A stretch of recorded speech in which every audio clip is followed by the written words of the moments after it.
Hi boys and girls, my name is Mrs. Mack and I am a kindergarten teacher at Oppie Elementary School.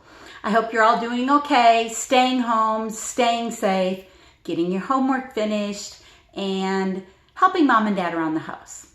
Today I'd like to read you a story called The Caterpillar and the Pollywog.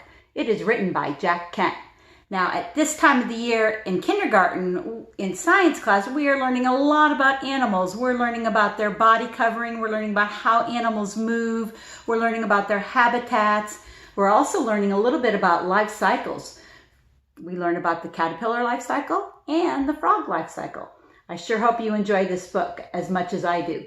Now, as I'm reading the story, I want you to think about the characters and the events, the things that are happening to the characters. And at the end of the story, I'd like you to tell a grown-up or a big brother or sister something that happened at the beginning of the story, at the middle of the story, and at the end of the story. I'd also like you to think about how the characters' feelings change throughout the story. Are you ready? Here we go. The Caterpillar and the Pollywog by Jack Kent. I'll show you the pictures first. Caterpillars aren't like other fellows. As ducks and hippopotamuses and you and I get older, we get bigger, especially hippopotamuses. But not caterpillars. They turn into butterflies. Turning into something else like that is not a thing just anybody can do.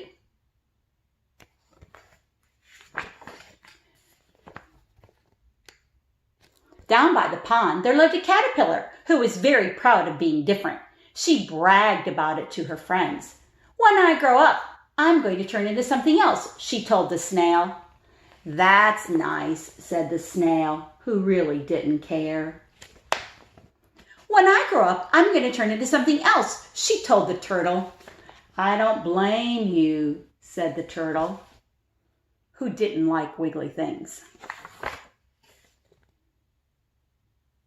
"When I grow up, I'm going to turn into something else," she told the pollywog.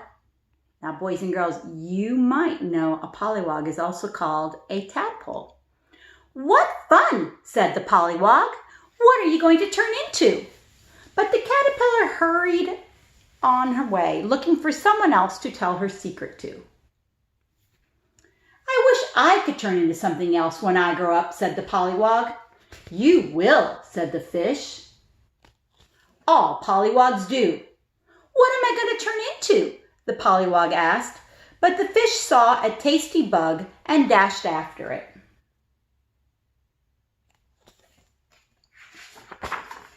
Here's the next page. "When I grow up," said the caterpillar, who had circled around the pond and was going around for the second time. "When I grow up," she said, "I'm going to turn into something else." "So am I," said the pollywog. The caterpillar was so surprised that she almost fell into the pond. "The fish said so," said the pollywog. "Fish know things. They go to school." The caterpillar was so upset. "I thought only caterpillars could do this," she said. "What are we going to turn into?" the pollywog asked.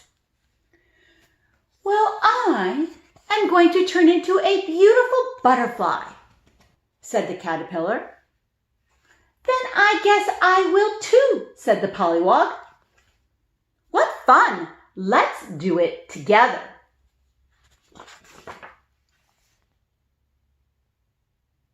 "All right," the caterpillar agreed, although she would rather have done it by herself.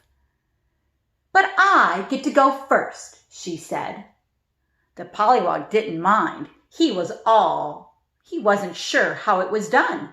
"I'll watch you," he said. So when the time came, the caterpillar started to spin a chrysalis. "This is the tricky part," she said. Now, boys and girls, in the book, the author wrote the word cocoon, but I know that when a caterpillar turns into a butterfly, it is a chrysalis. And when a caterpillar turns into a moth, it's a cocoon. Did you know that? The pollywog watched as the caterpillar spun. Soon only her head was uncovered. Now I have to close the lid, she said, and when I come out, I'll be a butterfly. Go ahead, the pollywog said excitedly. I want to see you do it. It will take a while, said the caterpillar. She started to spin again and soon out of sight in the chrysalis.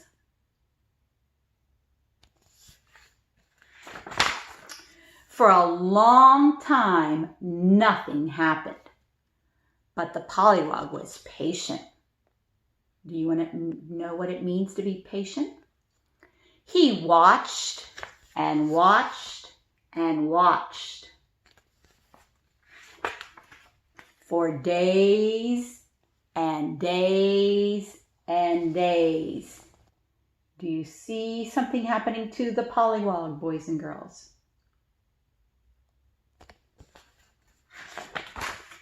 At last, there was activity in the chrysalis.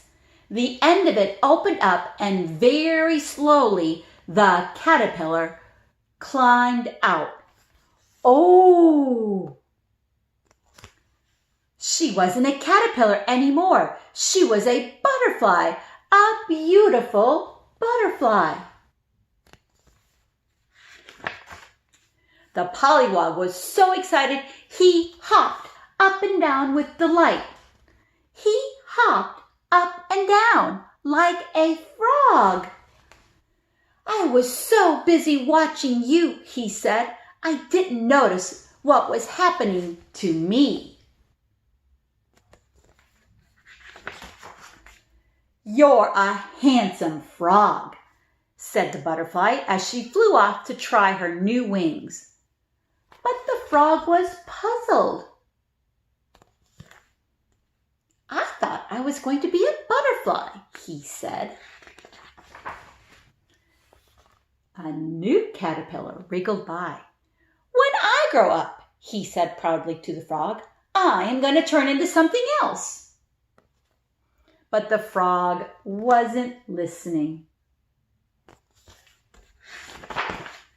He was admiring his reflection in the water. I am, you know, a very handsome frog. The end. I hope you liked that story, boys and girls. Please find somebody that was listening to the story with you and tell them something that happened in the beginning of the story with the caterpillar and the pollywog, and the middle of the story, and then how did the story end? I hope you enjoy this story. Stay safe. Bye-bye.